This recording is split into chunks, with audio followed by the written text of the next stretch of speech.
sommes de retour en direct dans cette édition du 24 janvier du live de TV Finance, l'émission quotidienne qui se charge pour vous de décrypter et d'analyser l'actualité pour éventuellement en tirer une tendance, comprendre une tendance de marché.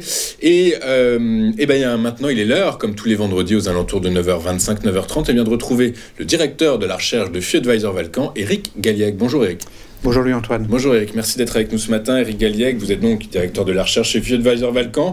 Avant de passer en revue les principaux faits d'actualité de la semaine qui va du jeudi au jeudi, je le rappelle, quel est le bilan de cette semaine ? C'est un bilan qui est très positif, bien sûr, puisque les bourses flambent, je crois qu'on peut le dire. Elles flambent avec une hausse de 3% sur une semaine. 3%, c'est le rendement annuel des obligations françaises, à peu de choses près, sur une semaine. Donc 3%, 3,4% précisément pour le CAC 40 et 2,7% pour les États-Unis, donc plus ou moins 3%.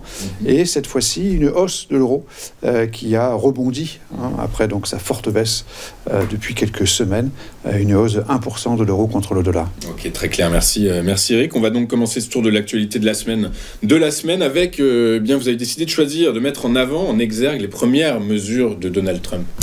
Oui, on ne peut pas éviter effectivement les déclarations du nouveau président, sa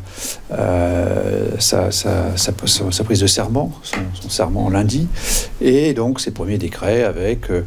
non pas, c'est pas forcément intéressant de décrire toutes les mesures qu'il a prises, on les connaît à peu près. L'essentiel plutôt, c'est d'évoquer celles qu'il n'a pas prises. Et donc c'est ça qui effectivement est plutôt positif. Gesticulation de Trump, on les connaît, mais dans la réalité, finalement, il n'a pas augmenté les droits de douane pour l'instant, et c'est vraiment ce qui compte le plus aujourd'hui pour les marchés, parce que ça ouvrira une nouvelle guerre commerciale. Et donc pour l'instant, il ne se passe rien. Pour l'instant, ils discutent, puisque c'est un deal maker, comme on dit, et donc ils discutent avec les uns les autres. Il a appelé le président Xi Jinping cette nuit. Il va appeler Ursula von der Leyen très très probablement, etc. Donc c'est plutôt positif. Non pas ce qu'il a fait, mais ce qu'il n'a pas fait. Exactement. Donc pas de tarif douanier, de décret signé quant au tarif douanier avec tous ses partenaires ou ennemis économiques, puisqu'effectivement, vous avez bien fait de le rappeler, Donald Trump a dit cette nuit que potentiellement il pourrait trouver un accord équitable avec Xi Jinping. Je rappelle qu'il y a quelques semaines, on était à 60% de droits de douane. Il y a 10 heures, 10%. Maintenant, potentiellement un accord équitable.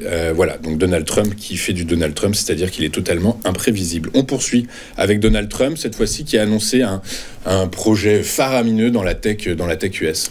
Alors oui, à nouveau, Trump, c'est vrai que cette semaine, c'était difficile de ne pas lui consacrer au moins 2 des 4 points de la semaine, parce qu'effectivement, donc cette annonce qui est de nature privée, l'État et le président n'ont rien à voir là-dedans, effectivement, c'est un accord qui a été passé entre 3 grands acteurs de l'Internet, le revenant Oracle, donc c'est assez impressionnant d'ailleurs, SoftBank, donc cette institution japonaise, et OpenAI, donc qui ont décidé d'un projet qui met en œuvre 500 milliards de dollars. Donc c'est le chiffre évidemment qui a été mis en avant, mais c'est une initiative totalement privée. Donc c'est important de le dire. Pourquoi ça nous semble important ? Parce qu'effectivement ça montre que ce qu'on appelle l'IA d'une façon générale et cette nouvelle révolution est en marche, qu'elle se passe aux États-Unis, que quand on regarde les concurrents, on voit la Chine quand même, qui est quand même assez active sur le sujet,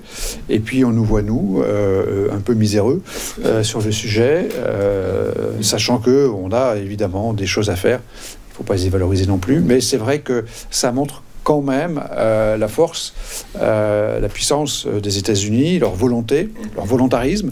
Et donc ça, c'est effectivement quelque chose qui nous manque un petit peu. Et c'est quelque chose qui, globalement, est positif, parce que il y a quand même, dans cette révolution technologique, des gains de productivité importants, une nouvelle société qui va se mettre en place dans les 20 prochaines années. Et clairement, ce sont les États-Unis qui auront le leadership. Effectivement, on parlait, il y a encore quelques temps, de perte de vitesse de l'hégémonie américaine, notamment économique. eh bien, on se rend compte que c'est toujours pas le cas.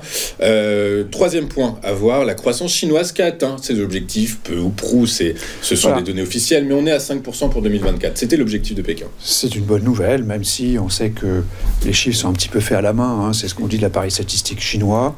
On a annoncé 5 et on fait 5, alors que le consensus il y a quelques semaines était à 4,8.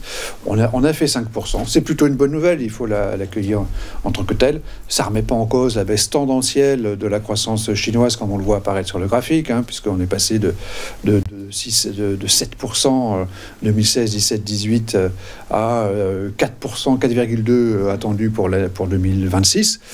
Donc c'est bien sûr une baisse tendancielle de cette croissance. Néanmoins, c'est vrai que ce 5% est plutôt sympathique. Et surtout qu'on a eu donc l'immobilier qui semble peut-être se calmer un petit peu, la baisse du prix de l'immobilier semble se calmer un petit peu.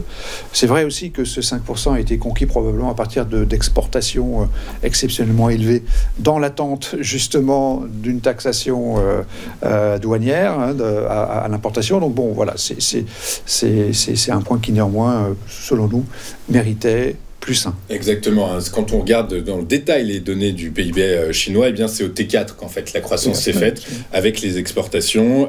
Et alors les économistes se sont amusés à modéliser le taux de croissance annuel de 2024. S'il avait été sur le trend du T4, ça aurait été 6,6% sur 2024. Donc c'est costaud, c'est positif.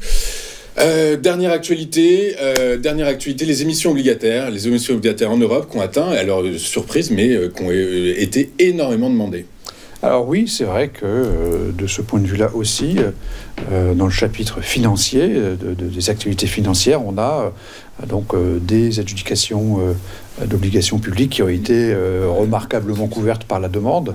Hein, il s'agit donc de 9-10 fois plus de demandes que d'offres de papier, avec donc pour l'OAT, une OAT 15 ans qui a été émise et qui a correspondu exactement à la demande des investisseurs. Des obligations espagnoles qui toutes proposent du 3,5, 3,6%. Donc c'est vrai que 3,5, 3,6% pour beaucoup d'institutionnels, c'est une aubaine en quelque sorte. Sur 10 ans, ça leur permet de répondre à leurs besoins de passifs, à leurs engagements. Et donc ça montre à nouveau la liquidité qui reste abondante dans le système. Et donc des taux d'intérêt qui, bien qu'ils restent élevés, hein, ils n'ont pas baissé significativement, sauf peut-être la semaine d'avant, pas cette semaine-ci, mais la semaine d'avant, les taux d'intérêt restent un peu tendus, mais la demande est toujours là, peut-être parce qu'ils sont tendus, justement, que ça suscite une demande. Et bien sûr, c'est quelque chose de plutôt positif de voir un marché qui fonctionne bien et qui n'a pas de souci par rapport à ça. C'est clair. Une fois n'est pas coutume, Eric, la synthèse de l'actualité 4 sur 4. Donc on est à plus 4, c'est déjà arrivé, hein, ça arrive de temps en temps. On a eu plus de moins 4 que de plus 4, hein, c'est sûr, depuis 1 à 2 années. Mais on a donc une actualité qui semble effectivement s'améliorer, surtout par ce que ne fait pas M. Trump, par cette croissance chinoise qui est correcte, et par donc effectivement une euphorie financière, autant dire le mot, qui s'est emparée des marchés avec tous ces phénomènes techniques qu'on connaît bien. Ceux qui n'y croyaient pas tout le long de l'année dernière jusqu'à la fin d'année sont tout d'un coup convertis parce qu'ils ne peuvent pas rater le train, et donc ça accélère la hausse. On est typiquement dans un phénomène saisonnier du mois de janvier. Les débuts d'année sont toujours très favorables. La performance se fait très souvent entre décembre et mars. Hein, c'est bien connu. Intéressant. Du coup, par la force des choses, je dévoile un petit peu la prochaine slide. Vous revenez à 100% sur le marché européen. Alors, nous, effectivement, dans une logique qui accorde une importance significative à la dynamique des prix, lorsque la dynamique des prix repart à la hausse, et ben on prend le train en marche. Alors ça peut être considéré comme quelque chose de relativement lâche, on va dire opportuniste, mais effectivement, quand on voit ça, on se dit que, puisqu'on a évidemment qu'on travaille tous les jours, on peut changer d'avis, et ici, l'avis, c'est de revenir à 100%, donc on est revenu à 100% sur les actions européennes et américaines. Donc nous suivons, bien sûr, cette tendance haussière qui pourrait continuer encore un certain temps, tant que Trump ne nous sort pas l'inverse de ce qu'il nous a dit hier. Eh ben, écoutez, on va suivre ça, effectivement, avec énormément d'attention, au jour le jour, hein, désormais. Parce que c'est comme ça que ça marche. Et c'est comme ça qu'il fonctionne, au jour le jour, pendant 4 ans. J'espère que tout le monde a le cœur bien accroché, parce que ça va swinguer, comme dirait l'autre. Merci beaucoup, Eric, d'avoir été avec nous ce matin. Eric Galliec, vous êtes directeur de la recherche chez FiAdvisor Valcan, et avec nous tous les vendredis pour nous aider à comprendre comment les marchés financiers évoluent, et surtout pourquoi. Merci beaucoup. On marque une dernière courte page de publicité dans cette édition du 24 janvier. On se retrouve dans un instant. À tout de suite.